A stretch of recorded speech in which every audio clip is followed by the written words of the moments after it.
led to their termination. And I believe under both the First Amendment and Article 1, Section 5 of the state constitution that she had a right to say what she had to say without being terminated.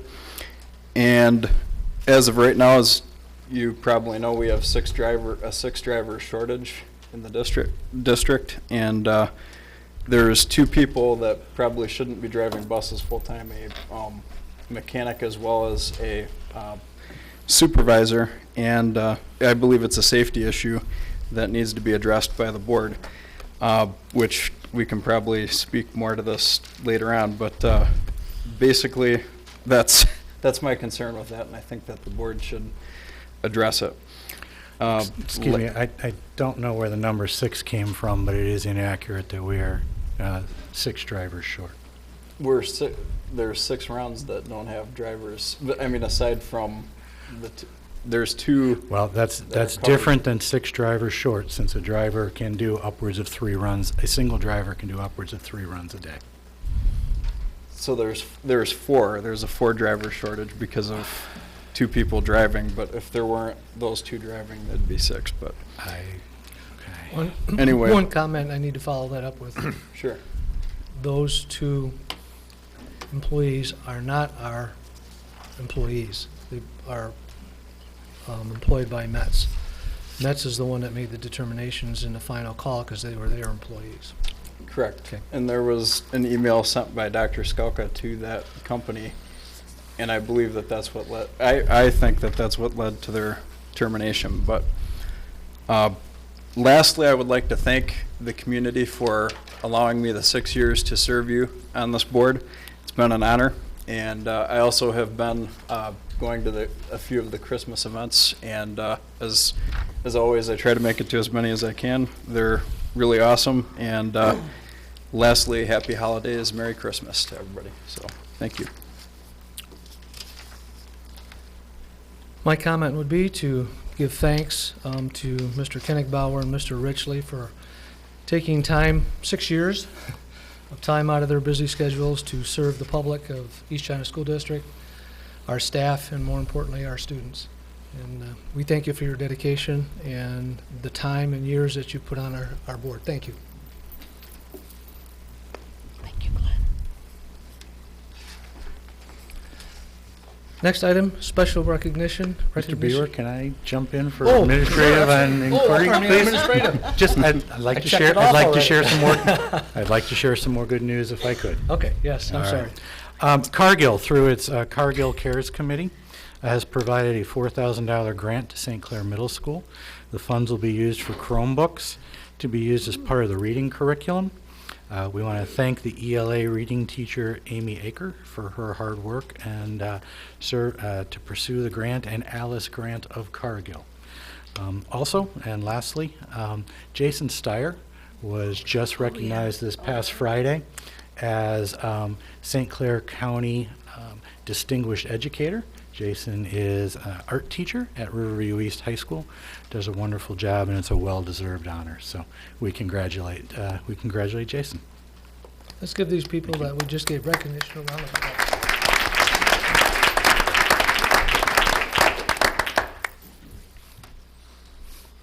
Special recognition. Recognition of board education members. Dr. Skalka. At this point in time, it is our practice to take 5 or so minutes and have a little bit of social time and allow those in the audience and our trustees who are ending their service to give them an opportunity to say thank you to them. We have a few treats in the back, so Mr. Buer, if you want to put us on the clock for however long that is. Let's say 10 minutes. And there you go. We'll be able to visit. And just want you both to know I still got your cell phones. So, So we thank you. Yes, you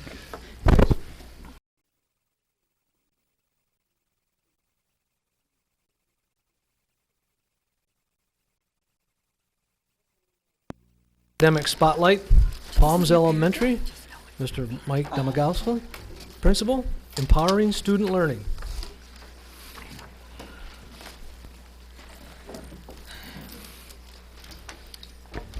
Good evening, Dr. Skalka, President Bewer, and members of the board and the East China community. I'm Mike Domagowski, the principal at Palms Elementary, and I am ecstatic to not really present a whole lot tonight, and I'm actually going to hand it over to students. We're going to talk about empowering student learning, and I'm going to be very brief to start out.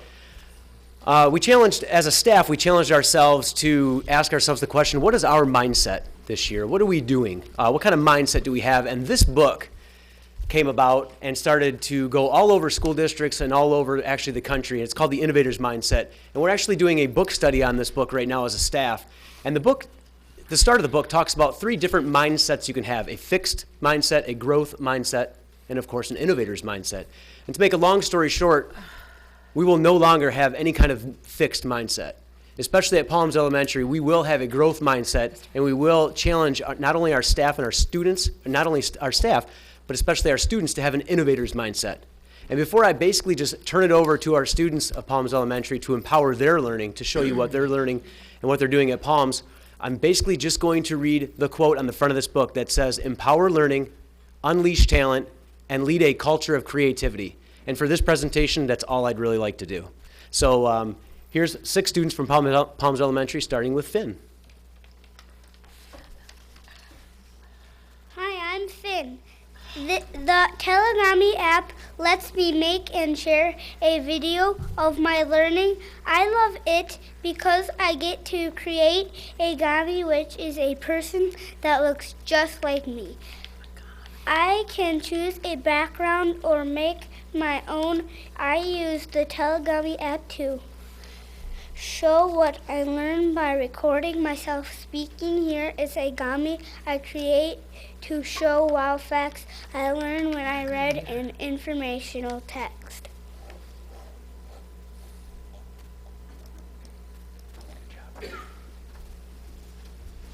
I read Ocean's Life. I read Ocean's Life. I learned that shark whales are bones. The whale shark is the largest fish. Blue whales are the biggest animal on Earth.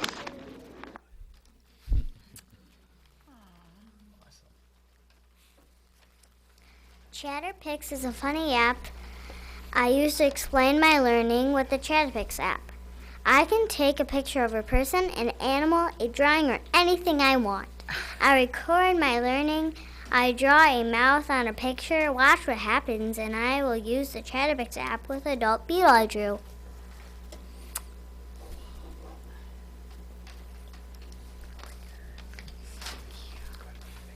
Beetles have 3 body parts. They need food and space, water and air. Mealworms molt 5 times.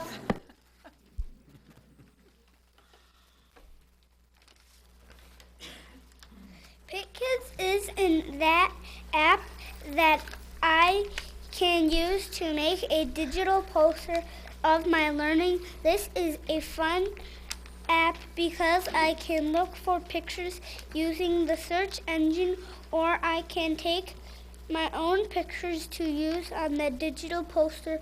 The digital poster I will share with you is one I made with a partner on the life cycle of the mealworm. Take a look.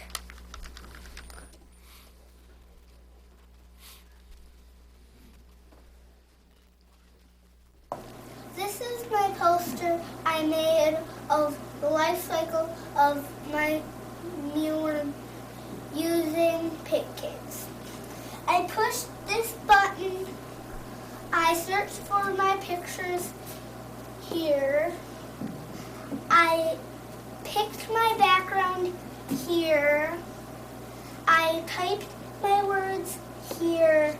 This is my finished poster.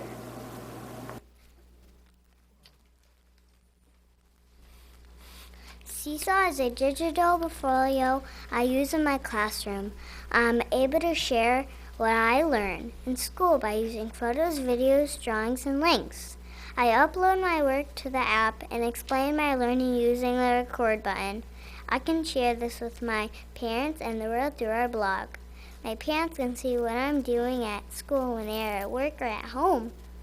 I love how my mom and dad can comment on my work and write messages. Watch and I will show you how quick and easy it is to use the digital portfolio.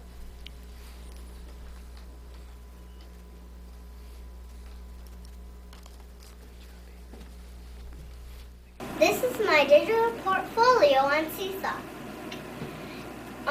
I did my word sort using Poplat. I underlined my chunks and recorded myself reading the words.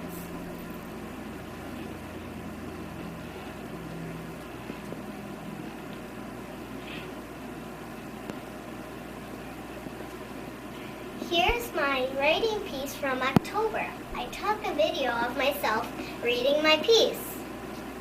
And my mom liked it. Great story, Avery. These are a few examples of my learning using a digital portfolio.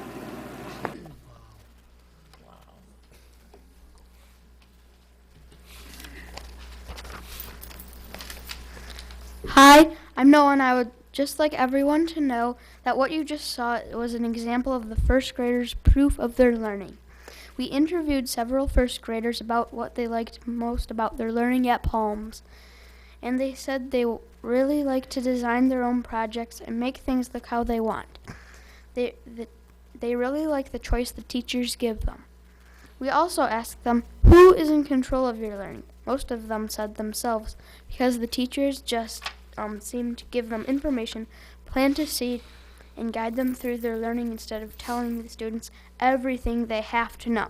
It's more about discovery and choice that allows them to empower their own learning. As fifth graders, an example that shows we've been challenged to empower our learning is creating weekly communication videos through TouchCast Studio. Mr. D has worked with us over the past couple months. He basically showed us the app, an example of what a video like this could look like. Then he challenged us to figure out how it works and do it all by ourselves. Hi, I'm Carly. How it works is we have an iPad ready with a tripod ready to record, kind of like a production studio. We also have a green screen behind us. We create a video, save the video, and then upload it to YouTube all on our own. From YouTube, we create a link of the video, copy and paste the link into another app we call Remind, and then using this app, we text it out to all the parents in the Palms community. Here is an example of a weekly report we did last week. Once again, we did it ourselves and communicated with the parents all ourselves.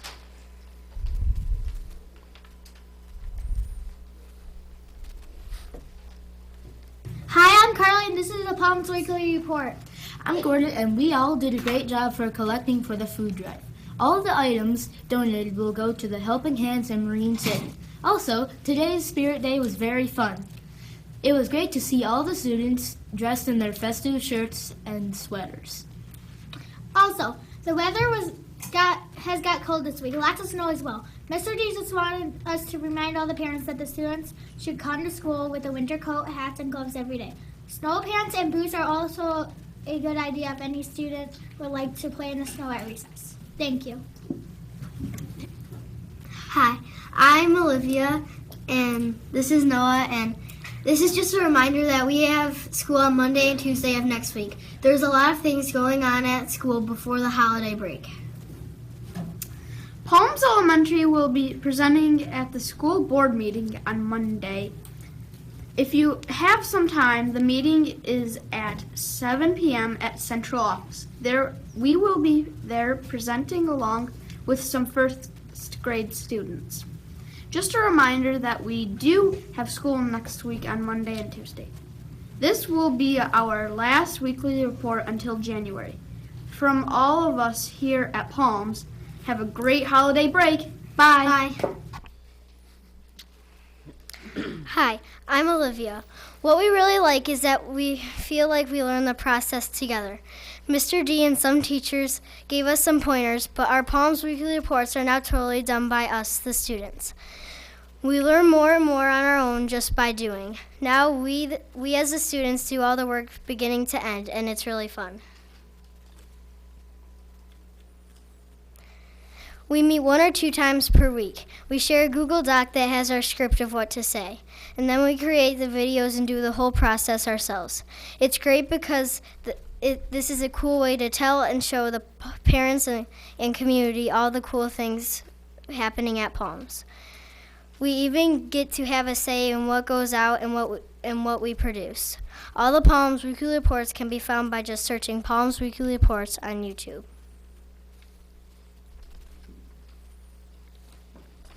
Hi, I'm Gordon.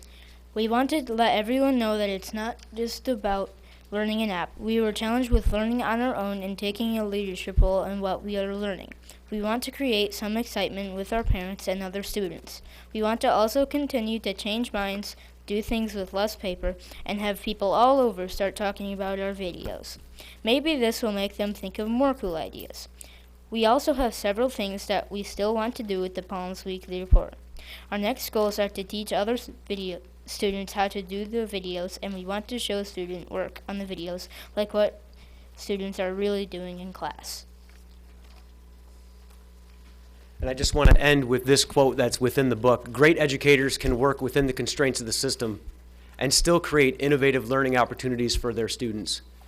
Our teachers are doing this at Palms. Our teachers are doing this in the East China School District, and we're very, very proud of not only our students, but our staff and our entire community in the East China School District. This is happening everywhere, and I think it's something that we need to exploit and we need to share with everybody. It's not just about A plus B equals C. It's all the other things that teachers are doing and that schools are doing. And these kids, as you can see, are doing so much on their own. We need to share this with our community. Thank you. Any questions? I'd just like to make a comment, Mr. D. Yes, sir. Yeah. That what a wonderful program that you brought to the district. And to you students, you all know something that this school board may never know how to do. Congratulations on everything. Thank you. Thank you.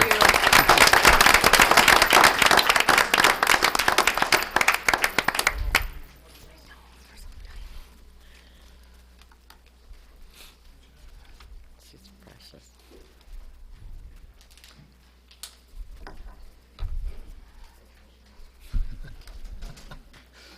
That says it all. Yeah, it does. For those of you who didn't see, Dad just got a high five back there, and it was worth it all.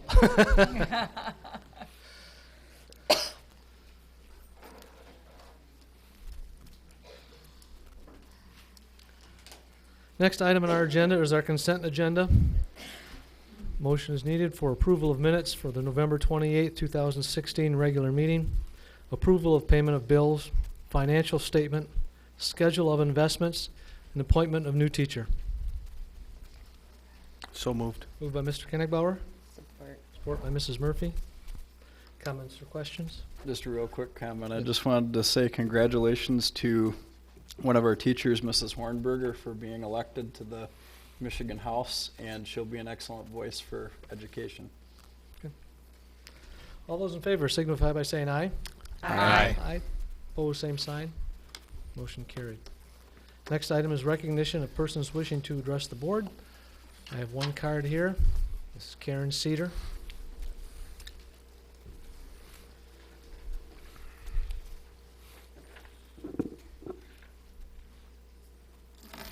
I'm Karen Cedar, President of the East China Education Association, and I'm here tonight to thank Mr. Koenig-Bauer and Mr. Richley for their service. Mr. Koenig-Bauer, on behalf of the East China Education Association, I'd like to thank you for your service and your dedication to the students and staff of our district. You have unselfishly given your time to make our district the premier district of the area. You have faced challenges and unpopular decisions with conviction and respect. Please accept this small token of our appreciation for being a very supportive leader when doing so has not always been pleasant. Mr. Richley, again, on behalf of the teachers of East China, I would like to thank you for being a member of our school board. I would also like to thank you for your service to our country. As a member of the military, you have made sacrifices that we civilians appreciate and hope that you will remain safe as you embark on your extended commission away from your home. Please accept this for all you have done for us.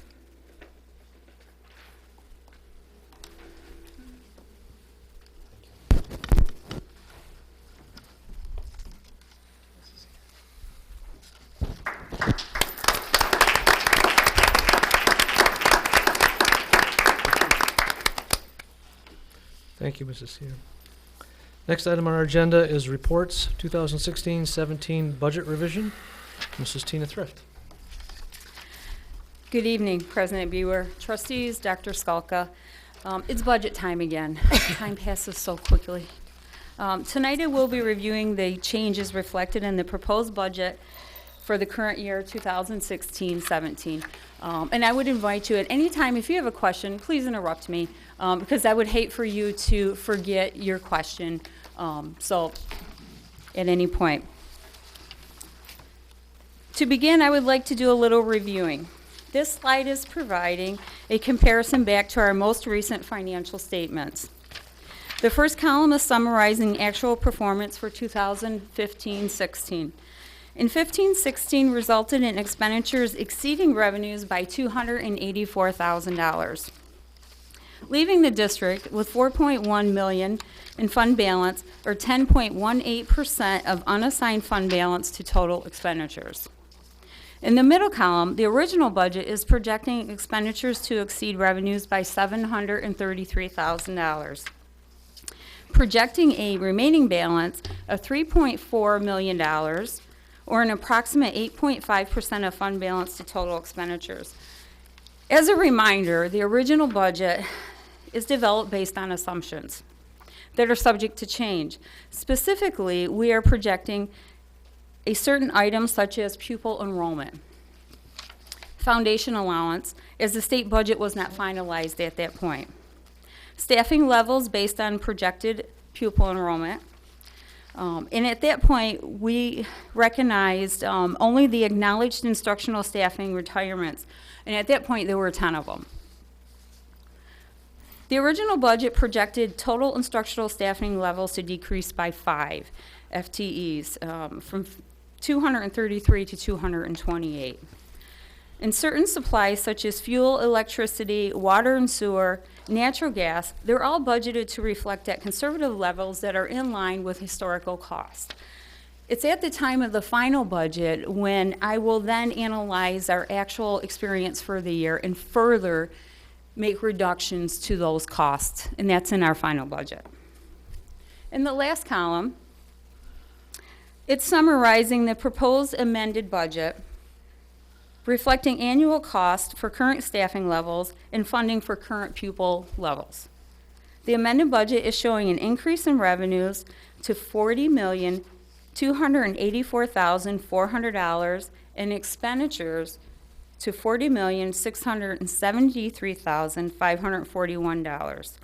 Budgeted expenditures continue to exceed revenues by $386,000, leaving us with a projected $3,754,304 in fund balance, or an approximate 9.23% to total expenditures. At this point, I want to focus just on the changes to revenues. There are 3 main items that are reflecting the increase to our revenues. The proposed budget is showing an increase in revenues of $841,000. The state aid net of taxes for $607,000. Originally, we projected a decrease of a pupil enrollment of 87 students, 75 of which were East China and then 12 from the local parochial schools. Our actual fall count came in at 4,217. This left us with an actual decrease of only 11 students. We certainly were not expecting that. That was a pleasurable event for us. The amended budget is adjusted to reflect an increase of those 76 students. The per pupil foundation allowance remained at our projected $7,823 as we projected in the original budget. So this brought us to $607,000. But at this point, I would like to remind you that foundation allowance, we do receive it in 2 different areas. Through our local tax revenues and then the remainder through our state. So when you're looking at the detail of the budget, you'll see an increase in our local revenues through the taxes, but you'll also see the remainder within our state revenue. The other substantial item affecting revenue is our MIPSTERS 147C. just about $207,000. I have identified that this is pass-through funds. I like to remind you each time we go through a budget revision that there is a net effect on our fund balance, as both revenues and expenditures have to be equally recorded. But they do show an increase in both areas, so it can skew what you're looking at. Minor adjustments in our title, GSRP, and other miscellaneous revenue of $27,000, and that's our $841,000 of increased revenue. Expenditures. Expenditures are reflecting an increase of $494,000 in the amended budget. Of the 494, total instruction is increasing it by 454,000, and the remaining is being reflected in the supporting services. Overall, there was a 1.23% increase in the expenditures from the original budget. I like to show expenditures in this next slide in a little different manner. This is displaying expenditures by type rather than by function, breaking it down to salaries, benefits, purchase services, supplies, materials, capital outlay, and other chargebacks. Beginning with salaries, they are increased from the original budget of just over $278,000. This is a result of several events. The original budget reflected 10 acknowledged retirements with the instruction. There were actually 12, so there were 2 additional that I reflected in this amendment. The instructional staffing levels were decreased by 3 rather than the originally projected 5 in the original budget. And this was due to the increase in our pupil enrollment. So that's a good problem to have. Salaries and benefits were amended to reflect the ratified contracts within the ECEA, Secretaries Union, Administrators Union, Teamsters, and the non-union groups, as all of those contracts were ratified and signed following the original budget development. Benefits, you will see that that is adjusted at $266,000 over the original budget. And this includes $207,000 of those pass-through, the 147C monies. And the remainder is reflective of increases in FICA and retirement relative to the increases in the salaries. To help offset that, we experienced decreases in our healthcare elections that help minimize the effects of the FICA and the retirement. Purchase services, I actually decreased that by just over $10,000, and that was a decrease in the technology for some of the software licensing that we only get billed biannually for. So we were able to recognize that reduction for this year. This supplies. So there was no reduction in what will be purchased? No, it just, I was not aware that it was a biannual billing. So explain that to me again. Well, there was a software licensing that Right. you had a 2-year effective date, and I actually I thought we'd be paying for it this year too, so I was able to reduce it by just over $10,000 for this year. Okay. Mrs. Weglers? Yes. So, Thrift, That's I fine. apologize. That will be more next year then, correct? Or assuming? It will be reinstated, but very possibly there could be a reduction in another software license or an elimination of that. Okay. Thank you. Supplies and materials, I did review our fuel costs because they remain low at this point. So I did shave just over $70,000 off of it. I will continue to watch it through the end of the year, and then in the final version, I'm anticipating I'm going to be able to make further reductions in our fuel for our transportation cost.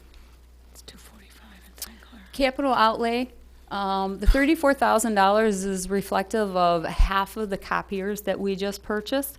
The other half, I exhausted your 2009 technology bond with that. So that is what is made up of the $494,000 of the increase in the expenditures. Is there any questions on the general fund?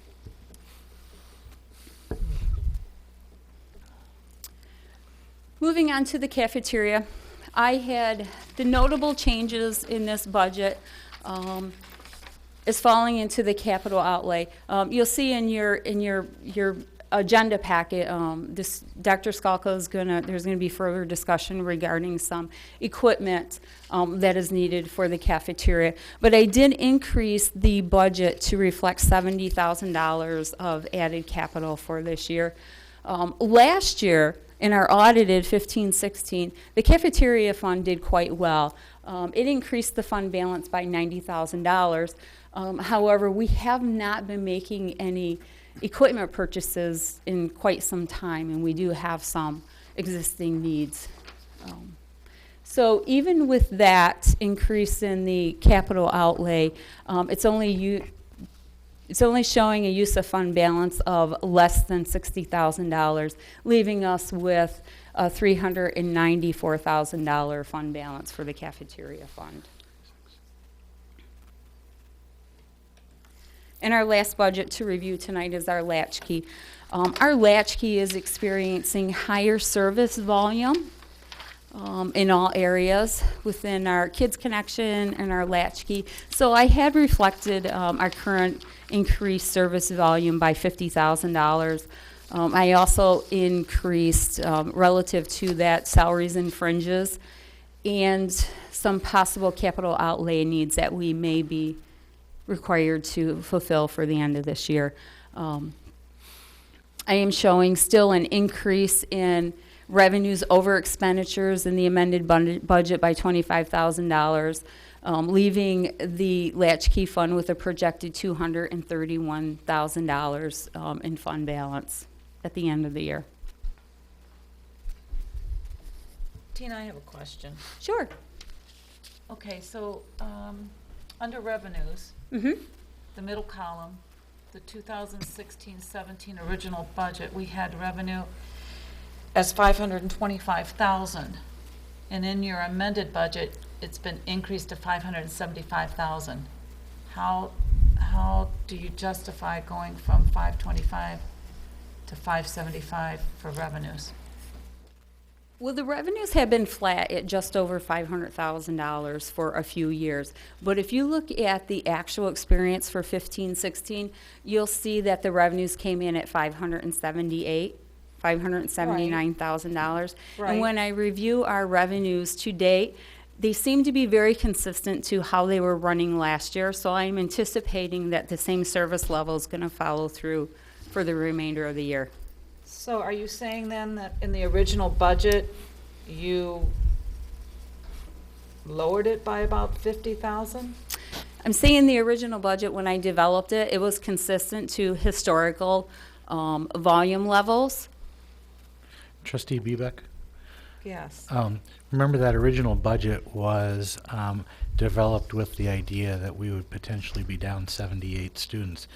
Those would in essence be seen at the elementary level because we were not down that many. We have more elementary kids. We have greater use of latchkey. As a result, we're able to now believe, and looking at the first couple of months' revenue, that it should be back to where it was. So we have about the same amount of kids in latchkey as we did. I just thought, Yeah. I mean, that $50,000, I'm thinking that was a huge, for latchkey, that we should probably have a handle on, how many kids we would have. And it's also Kids Connection, which runs through the summer. But Trustee Bebeck, when I developed the original budget, which is back in April and May of last year, it was not reflective of what the actual amounts coming in for the audited were. So it was understated at that point. So I feel like I'm just bringing it back in line to what the service levels are. That's fine. Thank you. What type of equipment are we looking at for the 30,000 capital outlay? Well, there's a possibility that some of those programs could be moved if the ECEC building is sold. And it has been quite some time since we had purchased any type of playground equipment for any of our programs. So there has been some request internally to replace some of that by the end of the year. Okay.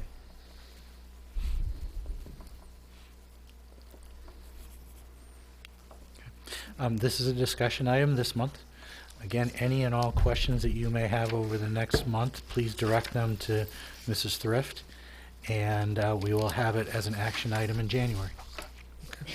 I have a couple of questions, just miscellaneous Yes. about this. The millage that was passed in November, are we anticipating that will be a positive thing with regard to, is there? That was the non-homestead. Right. That was the 18 mills. Remember, we cannot levy more than 18 mills. right. And so if you went back to revenues, you saw a slight increase in the local revenues as a result of increasing property values. So though the rate remains at 18, if property values increase, we should see minor positive adjustments in revenue. And am I correct in saying that if the local revenues go up, the state revenues go down or not? Well, we received 7,823 per student.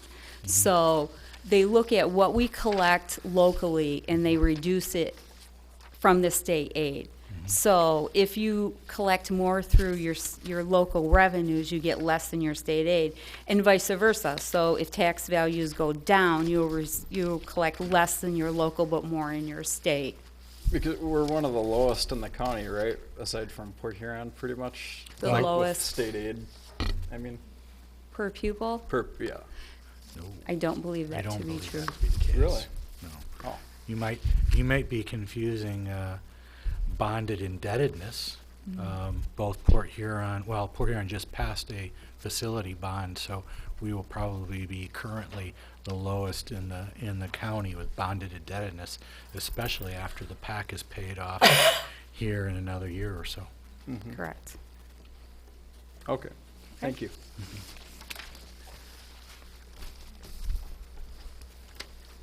Thank you.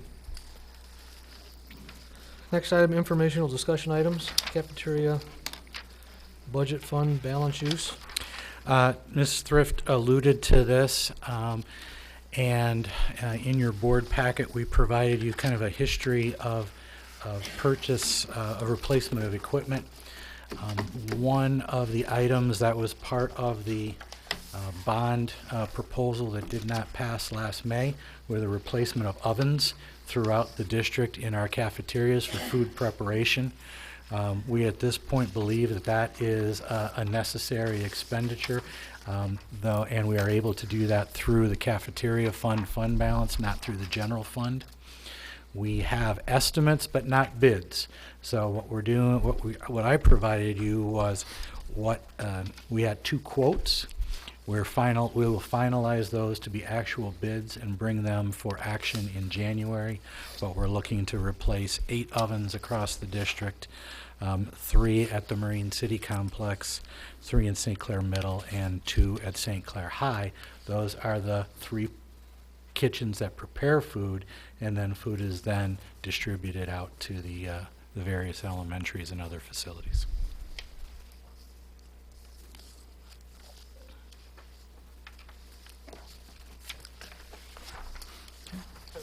Whose suggestion was this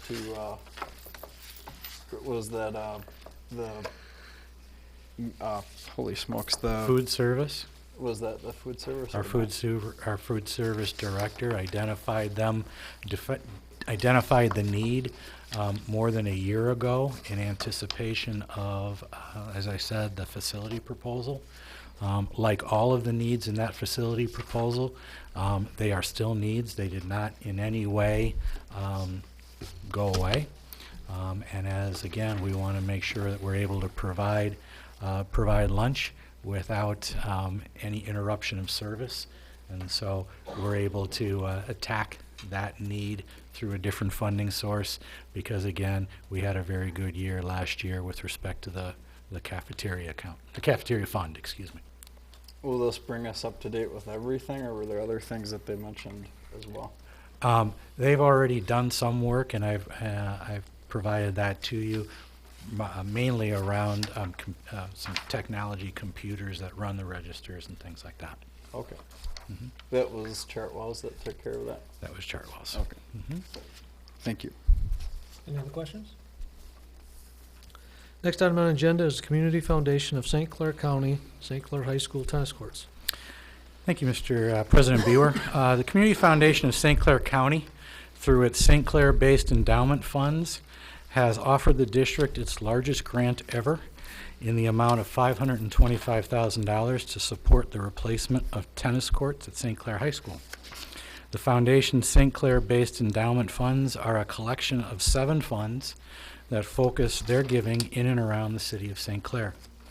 It is the intent of the donors not only to assist the school district, but provide recreational resources to the community and economic opportunities through the hosting of interscholastic and possible other tennis events. We have with us tonight President of the Community Foundation, Mr. Randy Myers, who would be available to answer any questions. I have provided you 2 memos, one a month ago and one again last week, that kind of outlines all the details of this extremely generous gift. And again, as is your practice to discuss one month and approve the next, we will look to have this as an action item in your January agenda for approval and acceptance of the gift. And this is for, this portion of this is 8, refurbishing the 8. Well, there's currently 7 7, courts. right. This would not be a refurbishing. This would be a total demolition and replacement of the 7 and adding an 8th. It will also replace the lights that are there that will light 4 of the 8 courts. I just want to speak up and just say, thank you to the foundation for moving forward with this. It's a huge need. I mean, I know I speak for the St. Clair tennis community. I have a son on the varsity team and 2 more involved in tennis, and I've used the courts many times myself. There was a time in the summertime when I've been there and you couldn't get on a court. There were so many people from the community playing on the courts. We did not have a home tennis match this year. Traveled away to every match. They practiced there, but a lot of the courts were not usable. Huge numbers of kids right now. Our girls program last year had 50 kids participating, which is unbelievable. Just a huge interest in tennis. 30 boys, a full JV, full varsity team. So it's definitely needed. Definitely looking forward to it. Appreciated. Like I said, just for our school kids and for the entire community, they will be used. Comments, questions? This will come on vote for.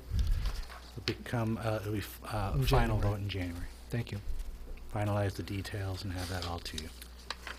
Any comments or questions from Mr. Myers? We just want to say thank you again for the generosity of the foundation, and we thank you very much for the entrepreneurs that dwell in St. Clair and how they look at what the needs of the district and the community are. We thank you. And we will bring that to vote next month. Next item on our agenda is our board action items. Recommended action per administration recommendation, the Board of Education contract with the Michigan Association of School Boards for strategic planning services in an amount of consistent with the proposal presented at the November 28th, 2016 regular meeting of $6,950 plus expenses. Motion is needed. I'll move. Moved by Mr. Distelrath.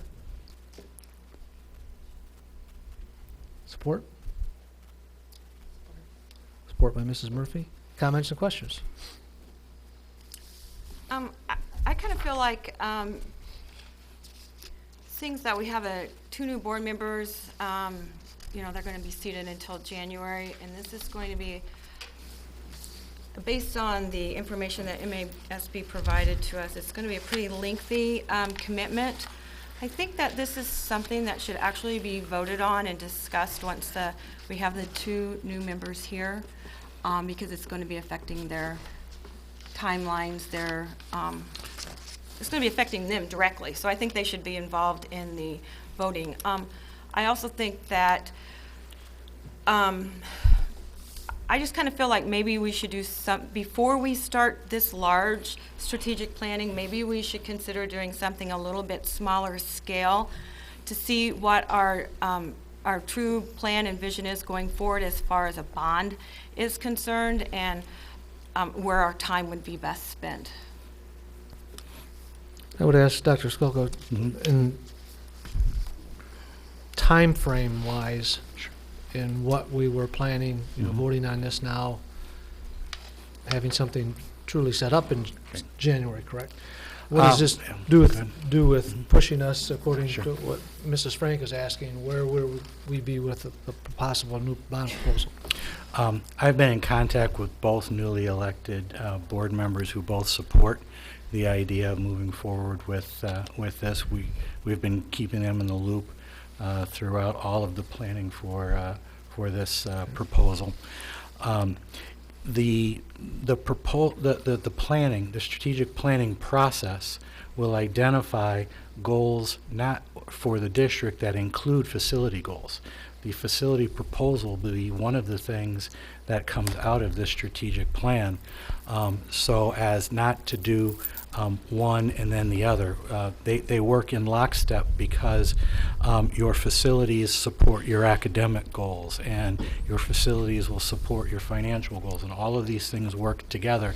And the idea is that through this process, you come out with a plan that includes goals for all aspects of the organization for the next 3 to 5 years, including what would be the next bond proposal. With respect to timing, if indeed we do not vote on this until the January meeting, then everything, we have put in place some dates tentatively that get us started right away, right after these board members are seated, so that we don't take any more time, because we would like to get we know how long the process takes once a facility plan is developed to get through Department of Treasury and all of those hurdles before we can get to the ballot. So, you know, the hope was to get them seated and started and diving in as soon as possible. The presenter last time too did mention that one of the benefits was the success of bond proposals for the districts that participated, because the proposal came from the community as part of the strategic plan. So I saw that as a real benefit of moving forward to hopefully have more success with the next bond proposal if it's coming out of this planning. Well, I understand Dr. Skolka's had conversations with the two new board members, but the rest of the board hasn't, and we haven't had an open meeting conversation or debate with them. So that's how I feel. I think that they should be involved in the vote and in the discussion. I agree with that. The agenda we have selected, is that set in stone, or is that something that can be discussed at our January meeting, knowing our January meeting comes the end of the month? Well, your meeting, there is a board workshop that will take place very early in January for the continuing board members and the new board members. That occurs before the regular meeting. So those of you who have been familiar, we've had those workshops before. So at that workshop, we could make changes, have open discussion with them in regards to what the next step would be. If we were to approve this at that workshop meeting, what would that do to our timeline? they would not be able to vote. They're sworn in. They have been sworn in, so I guess as of January 1, they could vote. Yeah, we don't have to wait for the ceremonial one at the end of December, at the end of January. Yeah. And would we be able to maintain the timeline? that You would be have able in to place? maintain the timeline as we have set right now a potential initial meeting with the facilitator and the board for Wednesday, January 25th. And I believe your board workshop is the 8th, is that correct? January Somewhere early. It's in the first week. Yeah, it's in the first week back. All these dates were provided to you in your update, well than a month. 25th. No, the board workshop with Mary Kerwin, that date was set and communicated well over a month ago. Yeah. That's the 25th. No. Or 23rd. No, the board workshop with Mary Kerwin, that was, I was asked to set that up with that specific facilitator. We set that up, and that date was communicated via the board update to you well over a month ago. Okay. I remember that we had set it. Yes. Okay. January. So I will double, I don't have it in front of me, but I know it's that first week. Well, I didn't get it. I got the January 25th. Well, it can't be January 8th because that's a Sunday. Well, I will get it for our you. workshop. Yeah, I will get it for you. I'm sorry, the 10th? January 9th. Monday the 9th. Okay. Thank you, Monday the 9th. Time? Monday night, 6 PM. Yes, Ms. Kerwin will be on site. 6 o'clock? Yes, please, yes.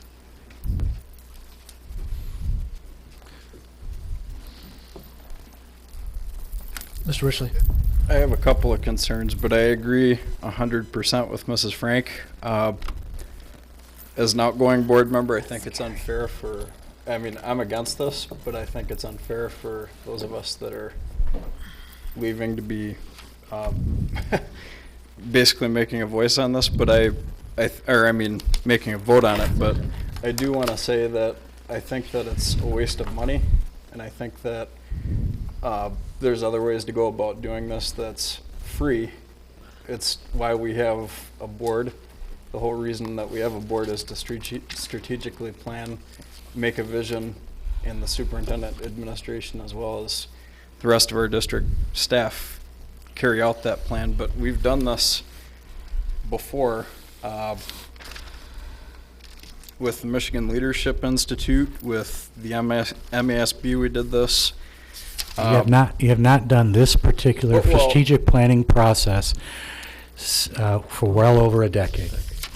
We had a retreat, a leadership retreat. We had the Barton Mallow study with regard to the facility study. We also, I can't remember that guy's name from Marysville that came in. Again, you're talking about meetings that have different purposes. We're talking about a community involvement process for the community to work with the Board of Education to set the direction for the district for the next 3 to 5 years. That's what this strategic planning process is about. You're talking about board workshops, or you're talking about other activities that aren't related to what is going to be the future of the district. That's part of it, but I don't see why we need to spend nearly $7,000 to have community meetings. You can have those for free.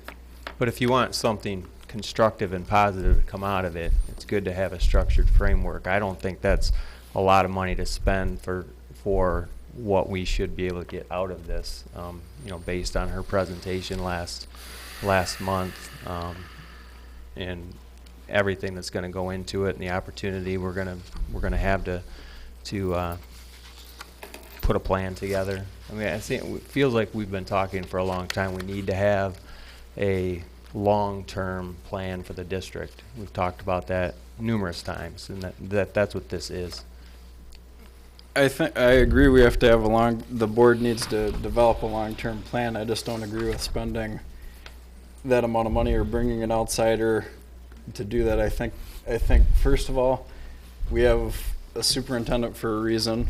Our former superintendent, Dr. Green, I didn't agree with him on a lot of things, but I will say one thing: he was a leader. He got things done. He had a vision, he carried out that vision and he passed, I don't know how many bonds and millages, but never did he need this thing. And I think that the board just needs leadership. And as long as we can show that to the community, be decisive instead of going back and forth on votes on different things. Again, I So wish you would do your homework, Trustee Richley, because Superintendent Green did contract with MASB with the board at the time to do strategic planning. No, he didn't. Can I just go ahead and make a motion to table this till our new board members are seated?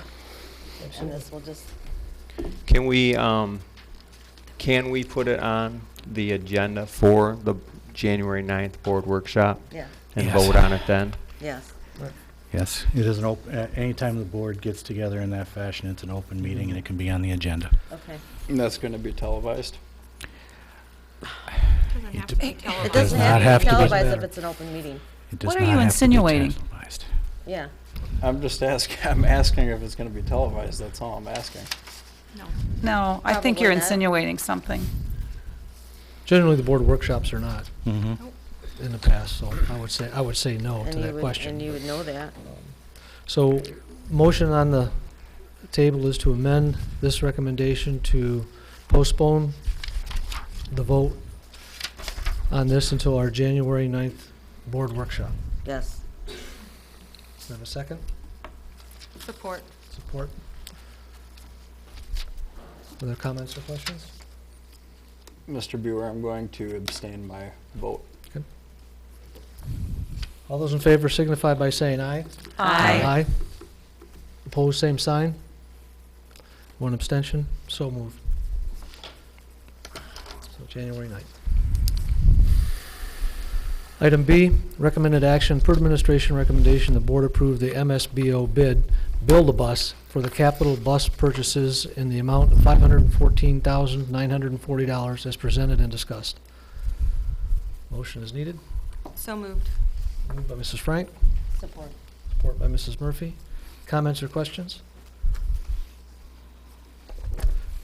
Just a clarification, the size buses that were The big ones. The big ones. The transit buses. the That's why they're 96 passenger or whatever that? something 89, okay. Wow. And these will be delivered in the summer? Be delivered in the summer, and as been the practice the past 2 summers, will not be put into service until the first day of the school year so as to extend the warranty. All those in favor signify by saying aye. Aye. Opposed, same sign. So carried. Item D, recommended action. Per administration recommendation, the board approved the Neola policy changes as presented in the November 28, 2016 Board of Education meeting. Motion is needed. Moved by Mrs. Murphy. So we skipped to D? Is that what we did? Yeah. We skipped We over skipped C? C. Oh, I did skip C, yep. Okay. Coming back. I support it, or second, or whatever. Mrs. Bebuk? Whatever. Comments or questions? All those in favor signify by saying aye. Aye. Opposed, same sign. Item C, recommended action per administration recommendation. The board approved the St. Clair High School Fine Arts trip to Toronto in March 2017 as presented and discussed at the November 28, 2016 Board of Education meeting. Motion is needed. So moved. Moved by Mrs. Frank. Support by Mrs. Murphy. Comments or questions? I just have one. Do we have a total number of students that will be participating yet? Mr. Miller is at NHS induction this evening, Okay. and I think he said in the 80s, wasn't he? Didn't he have Chaperones or parents. Correct. Mhm. Okay. All those in favor signify by saying aye. Aye. Opposed, same sign. So moved. Item 10, items for the January 23rd, 2017 agenda.